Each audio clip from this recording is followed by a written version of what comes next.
Thanks, guys. Did you enjoy Bill today? My mind was like, boo, ah, so many interesting points, lots to learn and always implement. I think one thing about myself, and I think it's important to always learn about yourself, I'm constantly learning. I just had goats last year, never had goats before, probably won't again, but let's try it, right? We have a small little farm out in Seattle, but it's always interesting to learn about yourself. One thing that's really important is your learning style. We have been together for a long time. We're opposites. I'm extremely linear. A, B, C, 1, 2, 3. Craig is not. So we come at, business, design from opposite points, but you'll find it interesting. I hope you find your style and understand your learning potential there. Excellent. I'm Craig. I work for Mary. She's the CEO of the company, quite honestly, and very proud to say that. We do work together as a couple. It's very interesting with clients when we do a design because we get two totally different takes on the same thing, and we let the clients fight it out in the grass for what they choose to do. But from that, I just want to say to Rachel and Michelle, what a great thing. People play off each other, and they really inspired us to come into this business. And it's been a blessing in our lives. We use 99.9% of the product we put in the ground for the last 15 years has been garden light. And when I say that, there's only a few projects that we do without it, where it's color changing requirements or whatever. And those projects typically have more product failure. But to say that, also to the Garden Light staff, Anais, very nice to meet you. And of course, Renee. Yeah. Everybody, if you would please do this for me. When you call Renee, give her a hard time. I would love that, and I would, duplicate me. Just make her start it off with something difficult for her. But whatever. So, to start the presentation, only dead fish swim with a stream. Don't be a dead fish. You're pushing against a stream of competition. We're going to speak today about a client-centric. What we're going to talk about today is exceptional as far as your business goes with your client. Your focus, our business is focused entirely on our clients' understanding and experience with us. As a result of that, we've had some really good experiences and with our clients, as well as upping our clientele, the kind of business and our clients that we interact with.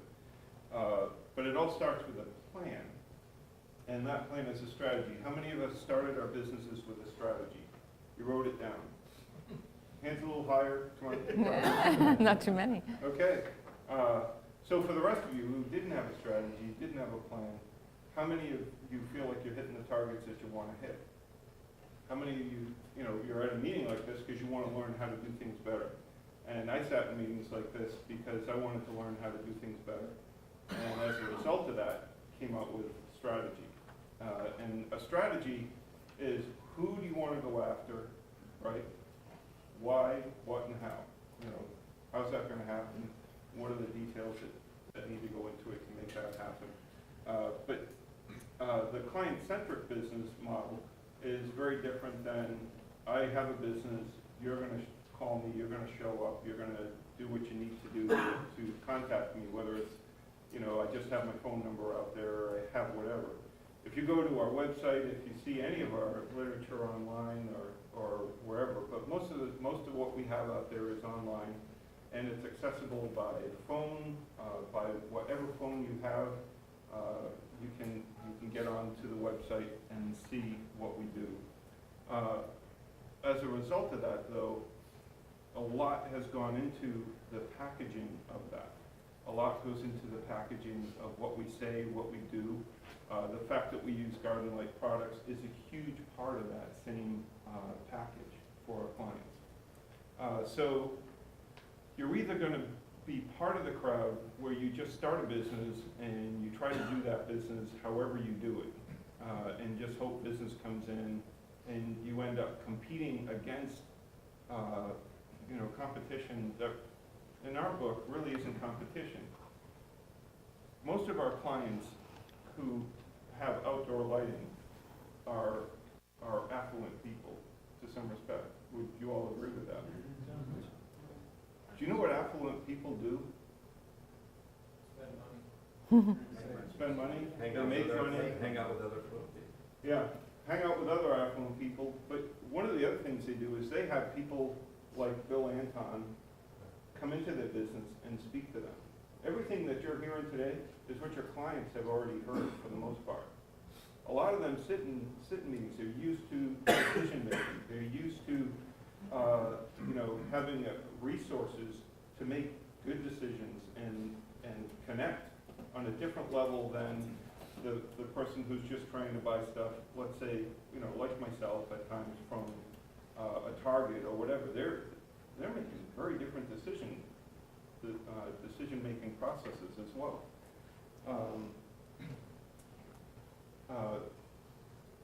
Our business serves. That's a distinct statement that we will always make. We consider ourselves servers of what the client's expectation is. And by that, our whole model is like they spoke this morning of humility. They spoke this morning of understanding yourself, understanding your client. It's a huge component of it. But why you do what you do, as far as serving others, our demographic, our strategy is focused to a demographic. So that demographic being affluent has some interesting things. How many people in the United States are affluent? Small percentage? 5%. 5% of the, I think it's 241 million adults, something like that, are affluent. Upper middle class. Well, Something like yeah. that, 3 to 5 or something. Well, affluent is considered $3.5 million in net worth. Okay. Now we're from Seattle, and that, like, the average house is like $1 million, so it's skewed a little in different directions. But yeah, we were driving. We're always amazed. The past 5-6 years back in Seattle, we've had house prices go up quite a bit. Where like the starter home is $1.5 million. But even the type people that you go after, the type homes you go after, the type communities you go after, you have to understand. The strategy is also a mind and a heart thing. Just like Bill said, there's two components to that. And I want to state this right now. It is so weird going through Bill's presentation with my daughter sitting in the room with me. There's parts of that parent thing that made me feel like, wow, I was so bad. And my daughter is in back. She does all of our social media.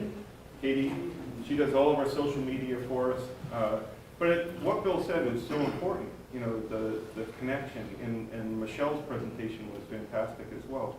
All leading up to how do you connect that to the client? What do you do that makes a difference with your client and your strategy? So I'm going to hand it over to Mary now. So a couple of key components in having your strategy and making your plan, knowing your value and what you bring to the table. Your mission statement should be a couple of sentences that you can get it out quickly. Because when you're first presenting and meeting a new client, their brain is, oh, I don't like the clothes, oh, I like her earrings, they're not really listening the first few minutes. So we will come on site and meet someone and we'll chit chat, hey, how long you been here, beautiful home, what you doing. Give them some time to settle in and then be able to share what you do. So Northwest Outdoor Lighting creates beautiful landscape lighting designs utilizing fantastic products, transparent installation for residential and commercial properties.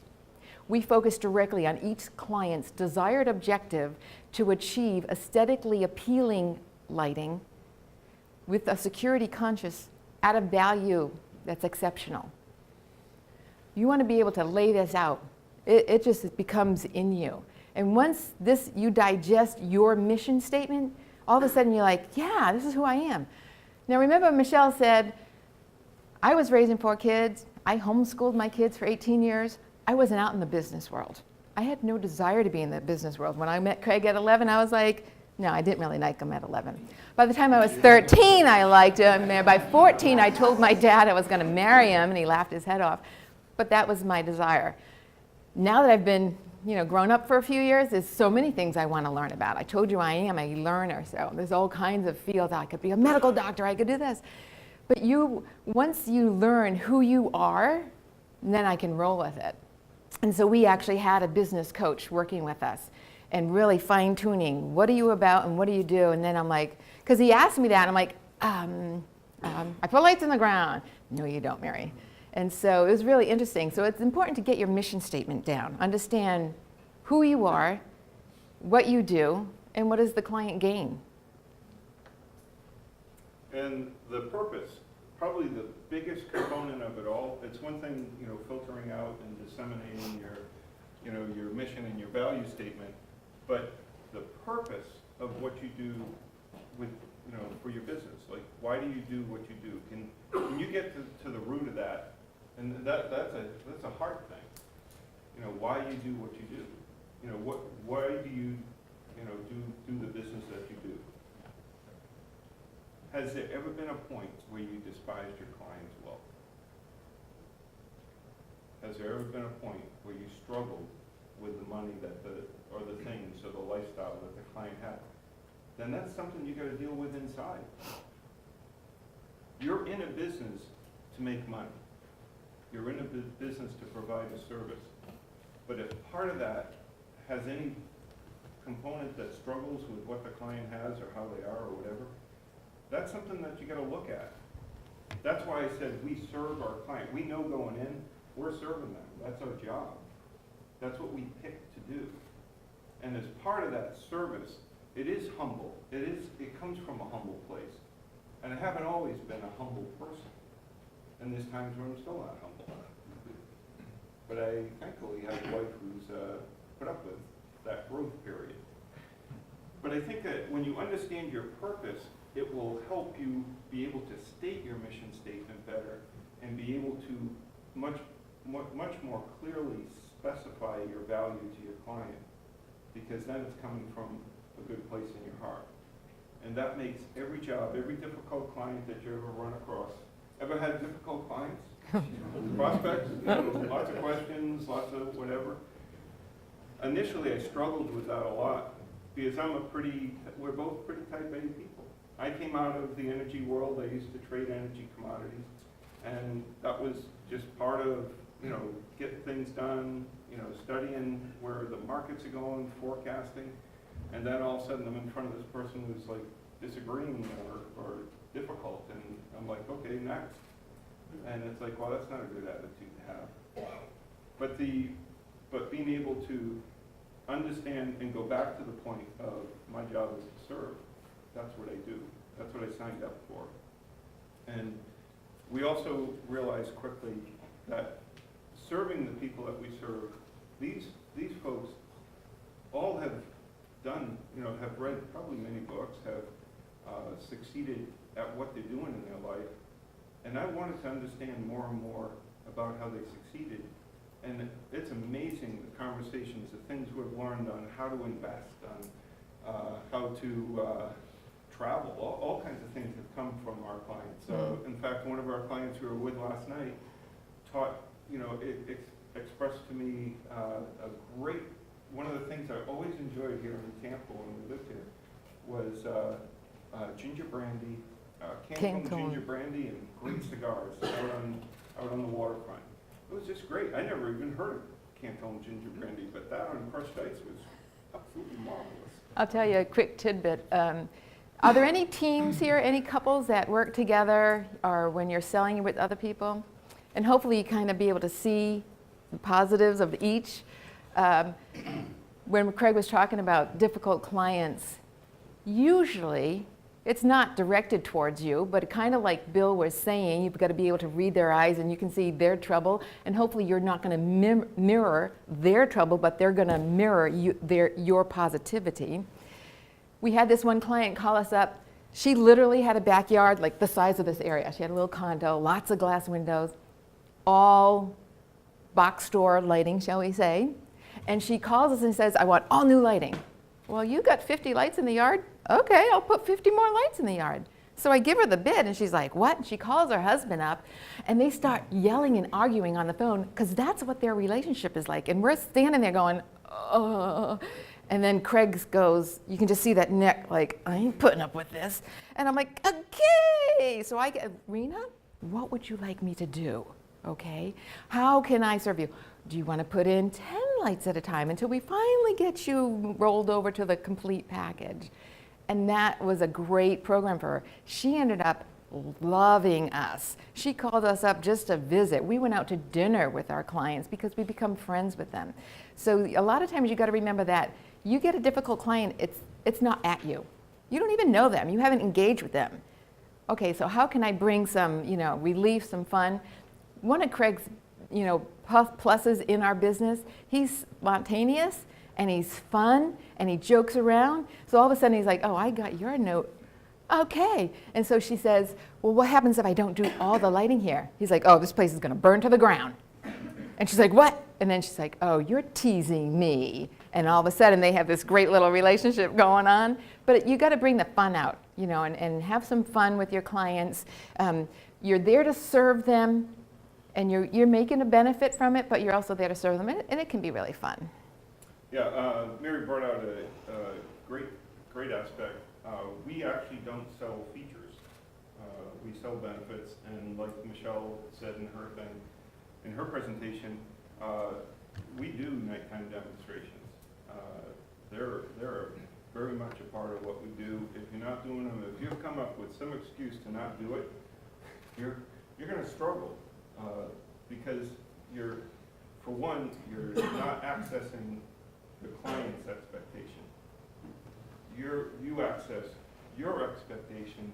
You got to turn around and understand their expectation. That's a huge change in thought process. Yes, you've done I don't know how many lighting jobs are represented here in the room, probably thousands and thousands of lighting jobs. Yeah, you know what you're doing.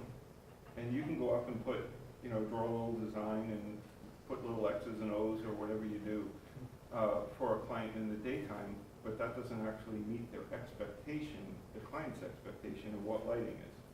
Everybody, we've found, how many times have we found that our understanding of what subtle and elegant is not their expectation of subtle and elegant, right? Sometimes subtle and elegant comes at 75 watts, right? And you're like, that tree's gonna burn. But that's what they love. That will never be in our marketing. It won't be in any of our stuff because that's not what we do. That we can meet your expectation if necessary. But that goes back to, we have great products. We spend a few minutes explaining the great products, but we show what those products do. So this is probably one of the most important parts of what we do. Bring joy with you to the site. If you got to spend 5 minutes in your vehicle and get your head on right, get your head wrapped around before you go into a client meeting, do it. Spend that time. Get yourself out of whatever troubles you have during your day. Reset yourself and go in and say, this is going to be a great meeting. That's what you got to bring love. My expression, now granted, I worked for years without Mary in my workspace at all. At all. And then I brought Mary into my workspace, and boy, did things change.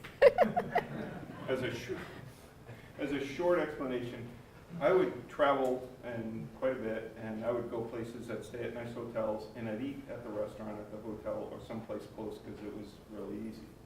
When Mary and I started working together, she brought a real different work experience to me because she input herself into the business. And I respected it because I respect her. I've married the person I want to spend the rest of my life with. we're up north here, and she's like, I feel like gelato. It's like lunchtime. I feel like gelato. I'm like, I know the only gelato shop she would go to is 45 minutes south. St. Pete, it's pretty good. Yeah. So Where we did drove go? there. We went 45 minutes south to have gelato for 45 minutes, and then drove back 45 minutes and finished up the job. And for me, I'm like, let's get this thing done, let's get out of here. And to have that come into my world, it's like, wow, that was nice. That was really nice. The big thing was, why am I working? Just to put money in the bank? You can do that anywhere, right? If I'm gonna work, I wanna have some fun. I want the perks. Gelato is a perk to me. I love good food. So we have fun. So we also love garden-like products. Without Rado and Michelle, take them out of the solution. The products are awesome, Mm-hmm. right? We put them in all kinds of places. We put those lights in places no one would think of putting them. But the benefit, what the light does for our client is awesome. It's just awesome. And we love the reliability. We can talk all day about the products, and we love it. And we've been involved in some of the design side at times where we sat down and said, hey, we need a light to do this. And that's awesome that Garden Light, works that way with us to do that. We love Rachel and Michelle, obviously. But, when you love, but that's it's an important part of it, to love your client. I'm not saying, get along with them or whatever, but to really appreciate them, appreciate what they've done, as far as bringing your business in, allowing you to do what you do on their property. So you build a trust factor with them, where you have a maintenance program, where you go back and take care of the system that you put in, where you can reset lights for growth, or are they the company that you call because you have trusted subcontractors that you recommend for their property? Like, we have a whole list that we give our clients. We give them also a list of the fine dining, because this woman, a lot of Northwest Outdoor money has gone to freaking awesome food. And we support our great restaurants. We've traveled for great restaurants. But when our clients get a list of all the fine restaurants in the area, and I mean fine restaurants, I don't mean average. This is really good eating. They love that. But what's that say about us? But you're charging them too much because you're eating those high-food places. You could think that, but what our Quite clients... the opposite. Yeah. It's quite the opposite. Exactly. These people understand the kind of level of service, excitement, install. Has anybody seen Treehouse Master, the guy who builds tree houses? Yeah. Can you not smile and have a good time watching the program because he's into what he does? I love it when clients tell me that's what you bring. You guys just bring excitement. It's fun. You're having fun doing this. You're telling me how to re-landscape my property. Some people, it's amazing. Some people have spent $100,000 re-landscaping their property because of a comment we made, because they trust us and they love it. So, yeah. Okay, so we do nighttime visits, and I personally like it because I'm actually interrogating my client and they don't know it. Craig mentioned we like soft and subtle lighting. We bought a piece of property, we're overhauling it. We bought the worst property on the street, we're overhauling it. You know what we actually use for lighting because I want it that soft? I like the dark and I sell lighting. We use these micro max cubes. I'm using that to light plants up because I want just a little bit of lighting. But my clients, well, they may not want that. So when we're doing a nighttime presentation, I really want to know what their style preference is. I tell them, oh, I like soft and subtle. They're like, yeah, I do too. I'm like, okay, let's see what this means. I show them soft and subtle, and they're like, oh, I want it brighter. I'm like, no, your definition is a little different than my definition. So it really helps to formulate what your client wants. Why? Because I'm lazy. I don't want to go back and redo this installation that I just put in. When I put that installation in, it's going to be spot on. So I want to get it perfect from the get-go. So when we're doing a nighttime demo, we arrive, get that little chit-chat out of, the chit-chat out of the way. Start asking some questions. I will always ask, what would you like me to do for you today? What would you envision for lighting? Sometimes my client has a preference. Well, I think this tree should be lit, this should be lit, that, all that. Those are great points, absolutely. And I have something to add. I think we could do this, this, and this. Oh, that's great. Other times, the customer is saying, well, I don't know, you're the expert. I'm like, great, you just gave me the reins and now I'm gonna run with it. You could do this, this, this, this. And I get excited. The products, I have never seen such petite products on the market. With products this small, you can tuck them away and hide them. You don't have to see where the light is. You just need to see the effect of the light. So it's really fun that I can put all these lights somewhere that are going to do a spectacular illumination job, and you don't even see it. Then, of course, we not only have spectacular products, we've got that invisible installation technique. Craig is a master at putting lights. Even I stand there, and I know how he did it, and I'm like, I can't tell you how you got that wired there. But I know, but it's pretty awesome. And it's really fun. How many people have the homeowners, the clients, kind of standing over you when you're working? I'm not a fan, but what it does show is they're like, wow, you guys work hard. I didn't know it was going to be this hard. And that's a value thing. When you're first selling them, they're like, okay, you put lights in the ground. But when they see you working and getting lights where nobody else can get them, they're like, oh, dang, now I see the true, financial value of that. So we will like to come on, meet the client, talk about a few specific things. They'll give you clues. Are they worried about security? Now, in Seattle, it's not common, but the populace is growing, so we're getting a little sketchy on the edges here. If they mention security, you just are going to name their fear. They're worried. Okay, we need lights for security. If they talk about, well, I want to light up this tree and that tree so my neighbors can see it. Oh, because now they're just telling you they want a nice place to show off. So you can use the clues. You've got to be listening, and that's a huge thing I learned. Because I can talk, put a question out there and then sit back and let it simmer. Let them talk away. Let them empty themselves out. Because when you first arrive, their head is spinning with questions. How much is this going to cost me? So I come on site. I give them a little blurb of these are the lights, fabulously engineered. And I use fun words like this, spectacular, fabulous. That's just me. Find your way. And then I'm going to tell them, this is the average price point. Now I've just brought that boil in their head down to a simmer because they're like, okay. Because the whole time you're talking, they could say, how much is this going to cost me? How much is this going to cost me? Bring that boil down to a simmer, and we'll say, we'll work within your budget, but this is the average price point. Now, of course, before we even get in front of the client, I'm qualifying. I'm not going to someone's house because they want lighting for $250. It's not going to happen. So I'm qualifying my clients, where they live. You'll notice that you have each of this little notepad. This is spectacular for your note-taking. Get this detailed information, and it grows. Do they currently have a lighting system? Yes, I do. Is it high or low voltage? I'm not touching high voltage stuff.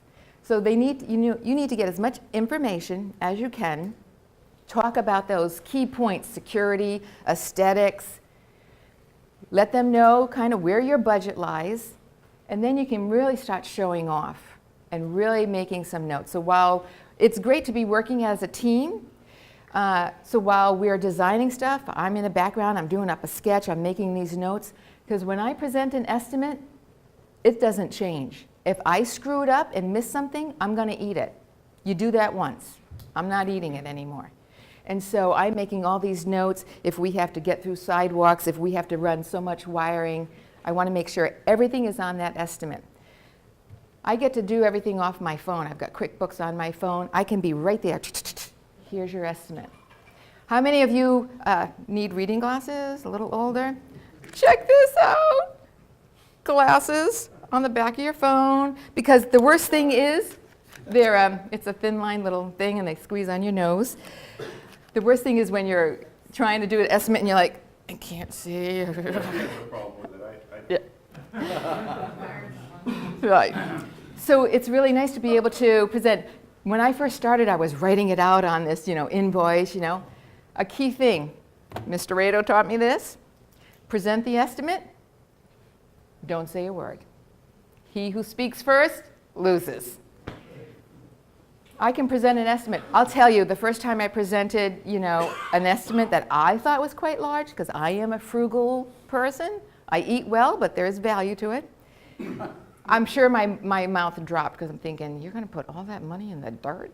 But I didn't say a word. It sits there. Then eventually, people don't like silence, so they will speak either, okay, should I write you a check for that? The deposit? Yes, you should. Or they'll say, well, I don't know, it's a little out of my budget. All right, let's work this to fit your budget. And it's just amazing to be able to sit there and present something and do it. Can I ask a question? Certainly. So when you were talking about earlier about kind of honing in and kind of giving them an idea of what the price point Yep. was going to look like, Right. how do you exactly present that? Because when you're comparing these products to some of the other products out there, there's quite a big Right. dollar difference. Well, over the phone, I am qualifying them. I'm taking down their information. I'll get their address, bring it up on Google Maps, maybe do a little research, go to the tax records, do some evaluation. I'll tell them on the phone, this is your average price point for fixtures. And if you're comfortable, if this is within your budget, Installed or not? Installed. Okay. we do an installed price point. Yeah, okay. And Per so, fixture. per fixture. And that way, and then of course, when I'm doing the estimate, remember, I'm doing any specialty installation, going through sidewalks, driveway, anything extra is got to be on that estimate. I'm not adding anything afterwards, and I will let them know that. But just on the phone alone, I'm qualifying them, letting them know this is your average price point for fixtures. Of course, each one, some are a little bit less, some are a little bit more, but this is an average price point, and if this is within your budget, we can move forward and set an appointment up. And they're like, yes. Sometimes they're like, oh, that's more than I want. Great, I didn't waste my time visiting you. Right. And so that's a huge thing. For me, Well, yeah, I think it's important. You mentioned price, and we don't even get into that. what do you mean we don't get into it? We tell them what the price is the price. It's whether you want the benefit that we bring with it. Yeah, I'm not going to drop my price because you can't afford it. Right, I understand that, but I mean, even with that said, where I live in Fort Lauderdale, and the other side of our business, we deal with people that have $1 million yachts. Yes, But that doesn't mean that they're willing to, they're also frugal people too. Because, Right. I mean, This is my true. husband has said, you want to put that light on you want to put lipstick on a pig? yeah, Basically, and it's true. yes, I mean, Okay. but, Let me speak to that. It's a very important thing, because you've already made a determination that you're putting lipstick on a pig. they like their pig. You provide a service that does not serve anything called a pig. And I feel like I'm disciplining you a little, and I'm sorry, but I just want to make the point. I got slapped in the face one night, not by her, and not by the client, but I got a big slap in the face because we pulled up on a house that I didn't think she had done a good job qualifying. I mean, And I got to tell you, I was not a happy camper in that truck. I had to spend the 5 minutes and go, get your happy face on, get your happy face on. we showed up to this house and he's like, Right. are you kidding me? Did you qualify this person? I'm like, And I'm looking at him like, yeah. what would you like? I don't know, what are we gonna do? And so then we had to, because we are lighting designers, we took a property that you wouldn't think to put any lights on, and that place looked freaking magical when we left. And they dropped, the demographic didn't look right, the property did not look right, the plantings atrocious, everything.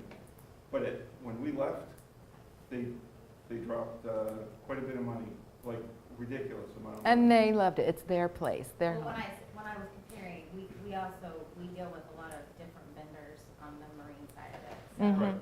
if you have your lower budget fixtures. Right. And you have some higher end fixtures, so Right. when I reference that, that's what I'm talking about. So, but I mean,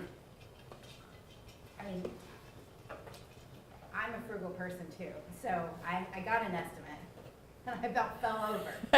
And I'm like, before we even got into this, you know, we wanted to see, and we had your run-of-the-mill Home Depot stuff in there that came with the house when we bought it, Right. and my husband ripped it all out before we, you know, and then now we have nothing.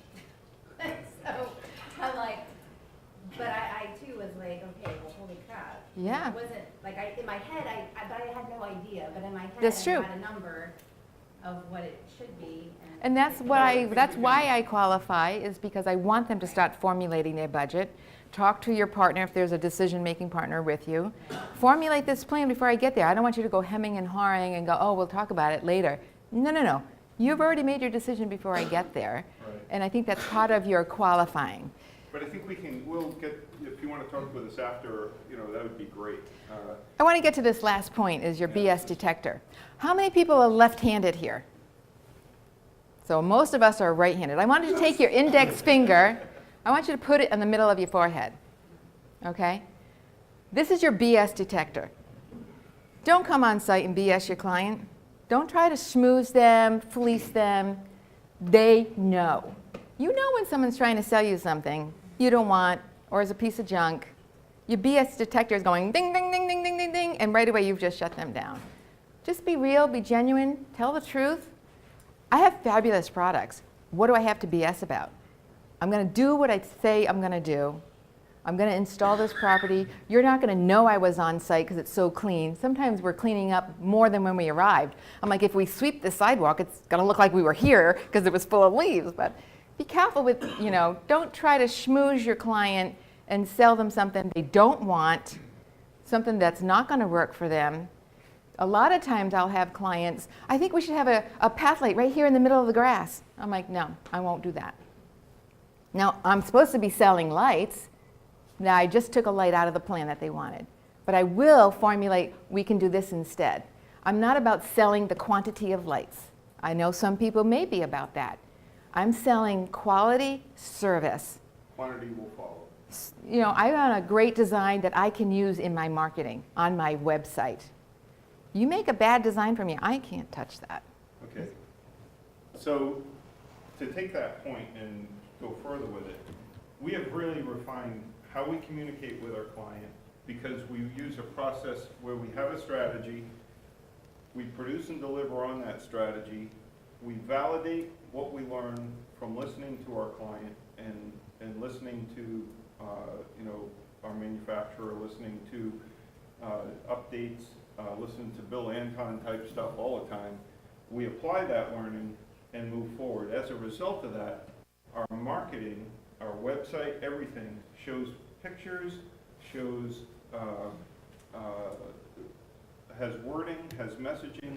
Everything is defined towards a certain market segment, where some people, you can answer the phone all day long to people who want outdoor lighting. You can.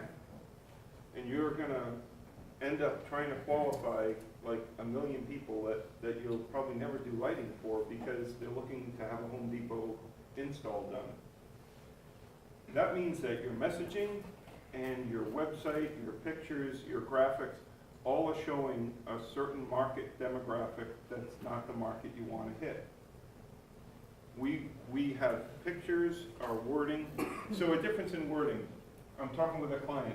So you say, this type of home that I'm at, this type of home, you know, really should have outdoor lighting. Or I could say, this caliber of home. Notice the subtle difference. What's caliber say? Status. Thank you. Gauge. It's a gauge. This caliber home deserves outdoor lighting. I don't know why you don't have it. It's pitch black here. And you spent what, 120 grand, 130, whatever on landscaping, driveways and everything, and you can't see it at night. So caliber, you know how you learn those words? You go into magazines that they buy. Architectural design, architectural review. start learning the words of those professionals for your business. There's no architectural, or there's no outdoor lighting degree or whatever that you can get, but you have to know that language in order to communicate to your client your ability. I don't doubt that all of you can do great work. The problem is you're just not communicating it and separating yourself from your clientele. Does that mean you're going to lose some business and some phone calls? And you'll be very happy for that. But it'll open the door. I love this phrase. The universe abhors a void. Sometimes you've got to create a void for the universe to backfill it for you. I think one important key here that Rado and Michelle teach a lot is live below your means. If you're living below your means, you don't have to grab every potential customer that comes through thinking, I got to get this job, I got to make money. That stress is going to mirror into them and make them stressful, and they don't know why they, And Bill Anton said that. That's right. Living below your means allows you the opportunity to say, you know what? I don't need every job out there. I am not worried about my price point. If I have someone competing on price, go ahead and take it. I want the clients that aren't looking at the price point, they're looking at what am I going to do for them. And then once you establish this repertoire and your reputation of doing fantastic work, they only want you doing the job, even if it's someone else is doing it cheaper. Okay, so we have a few minutes here. I want to talk about the 4 C's: competence, capacity, capability, and comprehension. Each one of us has to assess ourselves. This is, again, self-awareness. This is totally the self-awareness side of it. The areas that you're not competent in, because you've understood your capacity, capability, and comprehension, let someone else do that. We didn't understand some things that we're doing in our business. We need to have a fresh insight, because we are husband and wife, and boy, if there's ever a time you can have disagreement, When you work together. We brought in a business coach who helped us with that. We have an accountant take care of our books. We don't deal with the books. You find a competent accountant to deal with stuff you don't need to deal with. That's just time consuming. If you're feeling weighed down by it, that means it's not a competence. Okay? So have someone else do it. If you don't feel good meeting your client, Get a salesperson. Get a salesperson to do that, and have them, interview them. Have something. If you don't feel comfortable with a client and you need a salesperson, I would have a business coach or someone help you find that salesperson, because you may not be the best person to pick them out. Okay. One point on the competency is everyone's in social media now. I don't like social media. Remember Michelle was talking about your family, your children's children. It's awesome to be able to have a business and hire your kids.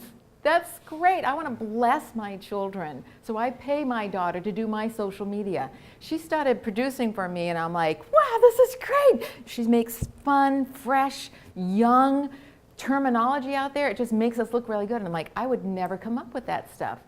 Another thing that she does for me is after we're done installing, we send a personal handwritten thank you note. Nobody does that these days. Make a phone call. How was everything? So these are some things that she does for me, which is fantastic. I don't have the time nor the desire. Yeah, it's another huge point on selling is that people typically are, there's a great statement out there, I love it. It says people don't buy products or services, they buy a better version of themselves. Anybody drive a nice car? Anybody like a nice home? Anybody wear certain clothes? Why do you buy those clothes? Better image of yourself. Better image of yourself. I want you to see a better image of me rather than me and my jeans with holes in them and all that. I want to present a good image. Well, we live in a world where, Facebook, or I love one of the dating sites was, we do, like every guy that's online is an outdoors guy. On the dating sites. It's like, how could everybody be outdoors if they're all on the dating sites all day long? But capacity, comprehension, capability, this one point, we'll kind of close up here because I think we're on out of time. One of the most important parts of the get-together and everything is you literally have 5 minutes to communicate an emotional attachment to why you do what you do for the client. Okay? Not only your technical prowess, you know, we can talk all day, you know, we have, you can have the letters behind your name, which is a great thing to have as well. You know, all of the certification, everything, that's part of it. But the biggest connection with your client, and you have only 5 minutes to do it. You don't have 15, you don't have whatever. You have 5 minutes to do it, is to connect with that client emotionally as to why they should use you. And that emotional connection has to do with going back to the love, why you do what you do. Like, why do you do lighting? Do you do lighting? Okay. Why do you do it? But what started a long time ago?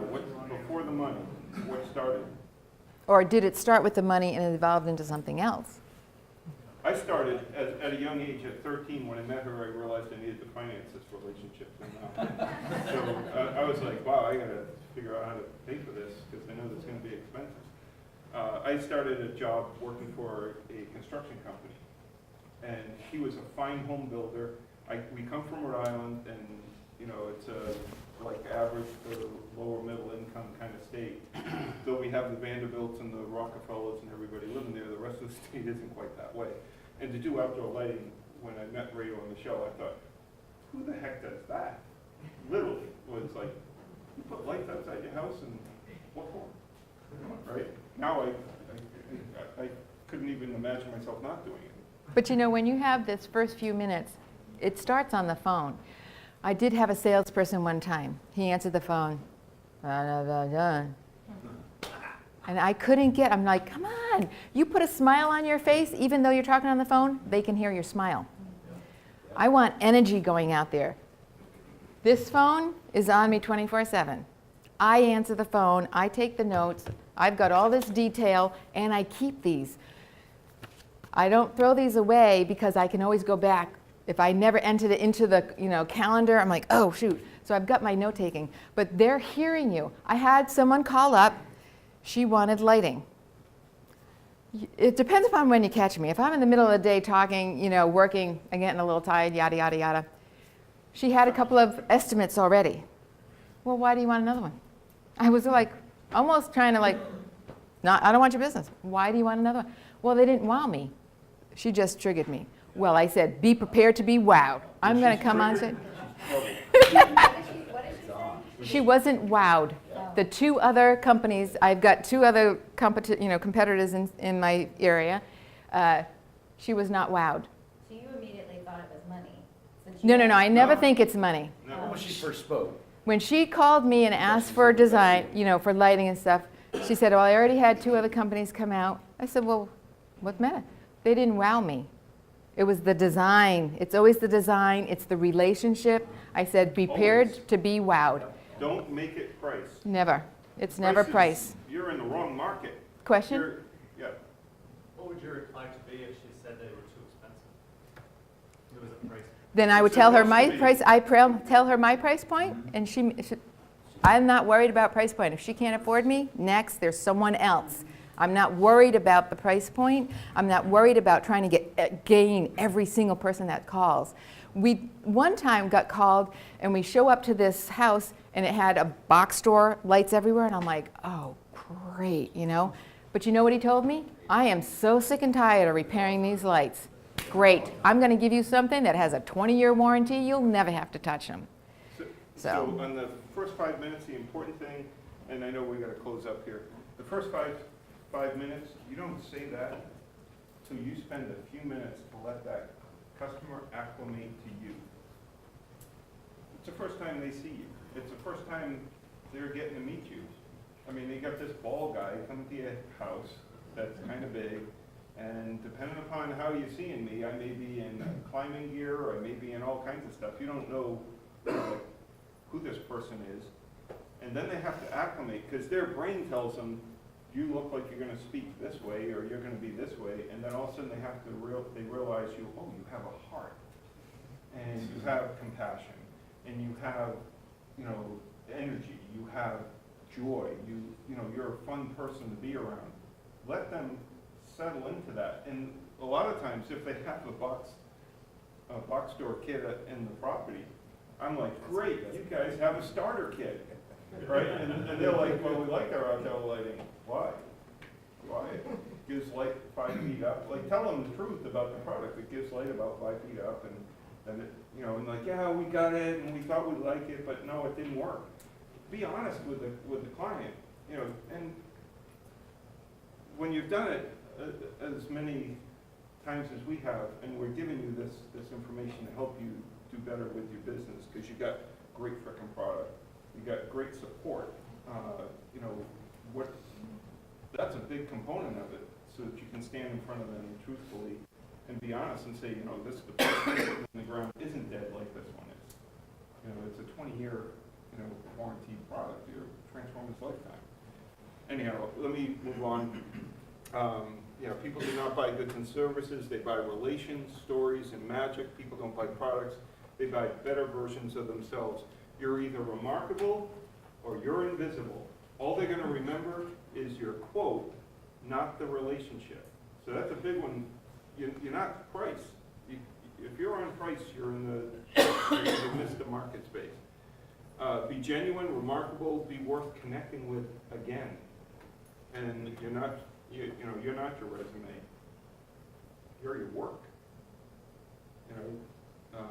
So keep it super simple. Another Reto statement, keep it super simple. What that sounds, it sounds, in a way, if you're not doing it, it could sound complicated, but it really isn't. It's listening and doing. It's very, very simple. So, Any questions, guys? Is yours a one-call close? Not always. Are you? Not always. I'm not going to pressure anyone. I'm going to do as much homework as I can pre-visit, pre-meetup to get them ready to make that decision. But I will respect someone. I don't close every time I'm sold something. Give me time to think about it. But I'm going to do all that homework ahead of time. When you say you pre-qualify, you go on all this, how quick can you do that in a phone call when you're pre-qualified, like you say, you look at their house and then, they're It's more pre-qualifying, letting them know, this is where I'm coming from, this is the price point, we're going to do this, this, and this for you. Is that something, do you want to move forward and make this appointment? Because I've just given them, this is where you're going to land if you hire me. And so they're like, some people are like, yeah, let's go. Or, whoa, I didn't know it was going to be that expensive. No, it's true. It's an expensive product, and it could cost them too much. I don't need to waste their time or my time by getting there. But I'll do the information and the research. It's just fun sometimes, meeting interesting people, getting a head start of, oh, we have something in common here, after I get off the phone. we've set ourselves apart from the landscaper guy, Right. and people realize it's going to be expensive, and they expect it to be.